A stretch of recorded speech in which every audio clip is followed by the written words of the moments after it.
Hello, hello. Welcome once again to another edition of Quoth the Raven, Lewis Bright Raven. I'm your host, Lewis Bright Raven, 30-year veteran writer, illustrator, and editor of comics, science fiction, fantasy, horror, and role-playing games. And today is another question and answer short. And I'm sorry I wasn't here yesterday on Monday, but unfortunately I had some medical appointments to attend to and was gone all day. But we're here today, and I got an interesting discussion piece from various individuals, and they ask, and I got to say it so. of course, my camera's on the wrong thing. Just give me a second. There we go.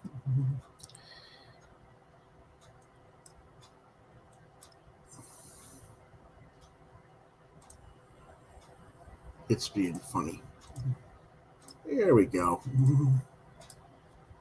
Do you think that Jim Lee might get fired from DC Comics as publisher and chief creative officer at DC Comics in the wake of the Warner Media Discovery Network's merger? And if so, who do you think might replace him? Well, the short answer is no, I don't think it's going to happen, but yes, it could happen. The reason I don't think it will happen is because if it was going to happen, it probably should have happened in the last round of dismissals when they got rid of Dan DiDio and Bob Harris. He should have gone along with them. Now, I'm not privy to anything specific at DC. My guess on things for why he wasn't fired last time has to do with partly the fact that he, when DC bought out Wildstorm, I think they gave him some stock stake in Time Warner Media, as well as the position that they gave him at the time. And I think they had to buy him out to get him completely gone. At least that's the impression that I was given when they bought Wildstorm 20 years ago. But that being said, I have heard nothing of that nature. I knew that people were thinking with mergers, everything upper people would get fired, but I don't think DC is that high up on the totem pole of concerns for AT&T/Disney. And as far as I know, AT&T still has the lion's share of the ownership with the Discovery deal. So if AT&T was going to do it, they would have already done it, I think. That being said, let's play devil's advocate for the moment, and let's say that they do decide to fire Jim Lee. When you look at the body of individuals that they have left working there, I don't see anybody that immediately jumps out at me as someone that could step into the role of publisher. And personally, I don't think DC needs a chief creative officer. I think that's a big problem with DC, is that they have one of those. That's just my opinion. But I also can't see why or where AT&T would go to get new parties. And I think that's part of another reason why Jim Lee wasn't dismissed, is that they needed someone to stay in that role when they let go of Dan DiDio, and they didn't really have anybody because they'd already let go of everybody who was qualified in earlier rounds of cutbacks.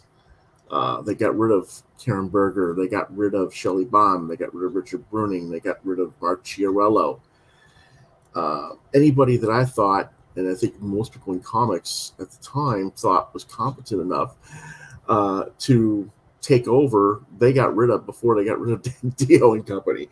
So it was like they're kind of in I won't say a no-win situation, but I think if they're going to fire Jim Lee, they're going to have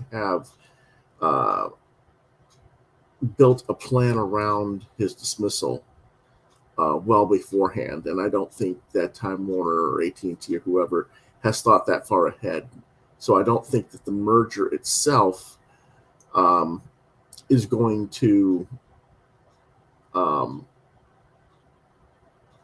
push that particular button.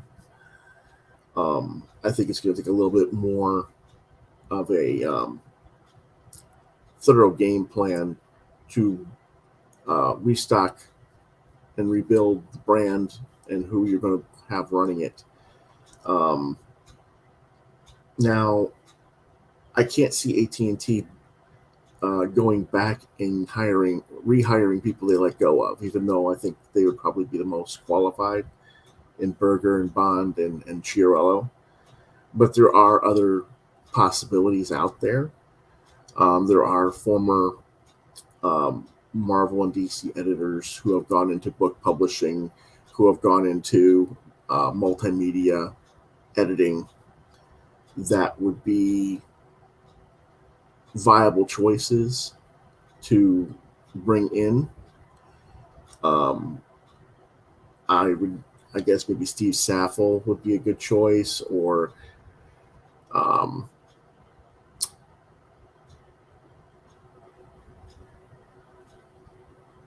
I don't really want to specifically name anybody, because a lot of people right now in editorial groups and in editorial positions, it's going to take a lot to get the best qualified people to leave their positions to come to DC or any other company, because a lot of the best qualified are at the top of the food chain and where they're at, or they've got other projects and other things that. And Mark waves. Hello, Mark. Nice to see you as always.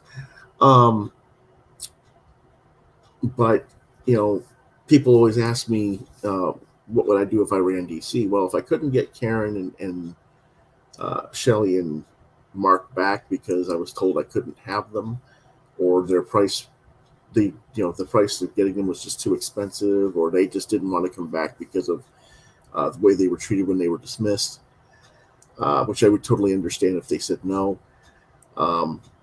Steve would be on my short list. Keith Johnson, who has a extensive list as a editor and content provider for role-playing games, and she was a content editor for Dark Horse, and she was the head content manager for Microsoft for a while. So I would probably go talk to her. There's two or three others.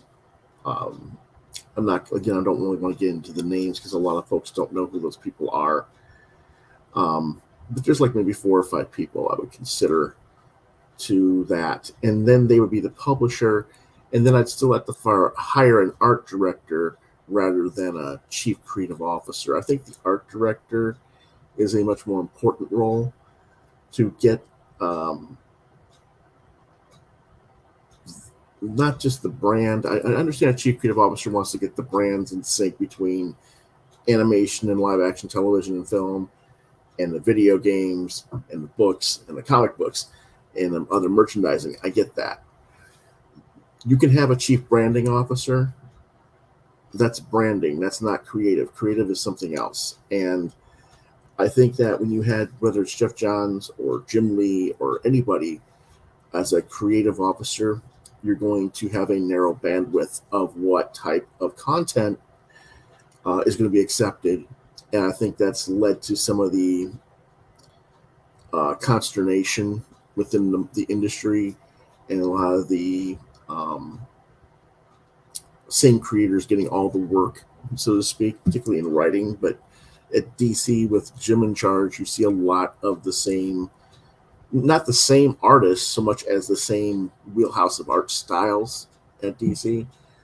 And I think that's due to that, not having an art director and letting the so-called chief creative officer have control. I think you need to have an art director who is more well-rounded in vision that way. So I would want to instate that. Um, Again, Mark probably wouldn't want to come back. He's been there almost 30 years. But there are other people out there that I can consider possible. Um, and I wouldn't fire Jim Lee as, like completely dismiss him from the company. Um, I might make him. I might decide to have a reinstate Wildstorm somehow, and put him in charge of that if I have to have him in a managerial position, or I might direct him over to something else that would be more suited, I think, for what would be his forte. Which really, I mean, Jim Lee is not stupid. He went to Princeton University. He's a very smart man. I think he needs a challenge outside of comics. So I don't know. I'd have to sit down and talk with him and see where he would like to go if he was going to be, put somewhere, not put in a corner. Nobody should be in a corner.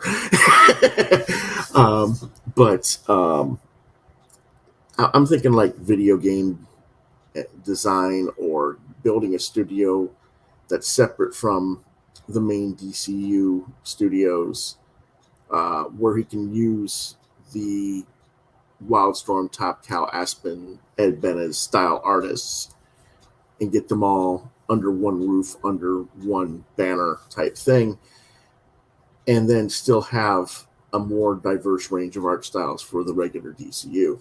That's something I would probably examine rather than just fire Jim outright. So those are what I would do and what I think about it for that. But I don't think that Jim's going to be leaving anytime soon. Pardon me if my voice is a little bit croaky today.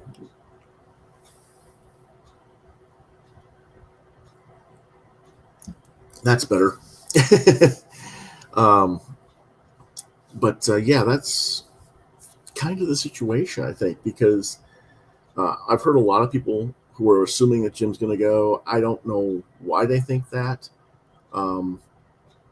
More people that are, I guess you could say, in the know are assuring fans that he's not leaving. So, and I'm pretty sure he's not leaving. So, at least not in the immediate future. Wait for. I think he's only been in charge. When did Dan DiDio leave? I mean, let me check real quick.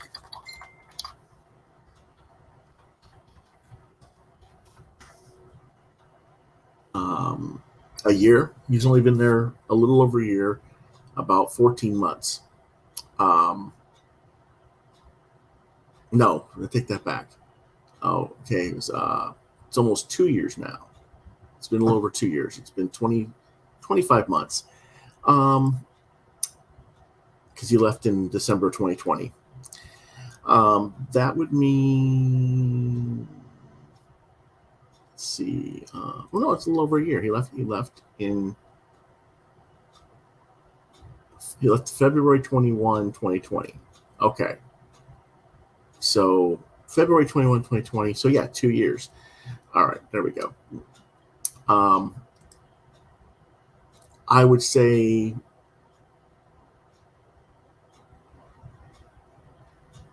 that Jim could be put on a hot seat. He might have another 12 to 18 months in place after the merger is confirmed and they've got everything settled. And then they'll, if they get another 18 months to develop a plan, they might. But it's not. I don't think it's going to happen anytime in the foreseeable future. Maybe another year or two before we see something like that in reality. So that's what I think. If you disagree or you have other comments, feel free to share them in the comment section below. If you have questions for me, you can always email me at quotheravenlbr72@gmail.com, subject QTR Q&A. I don't know if I'll be back with another episode later this afternoon or not. I'm waiting to hear back from an individual. We're getting some house repair touch-ups done, and they're supposed to call me sometime today, so, and come by the house to do some stuff. So I don't know. I don't want to be online while they're messing around. But if you enjoyed this video, or you think others might,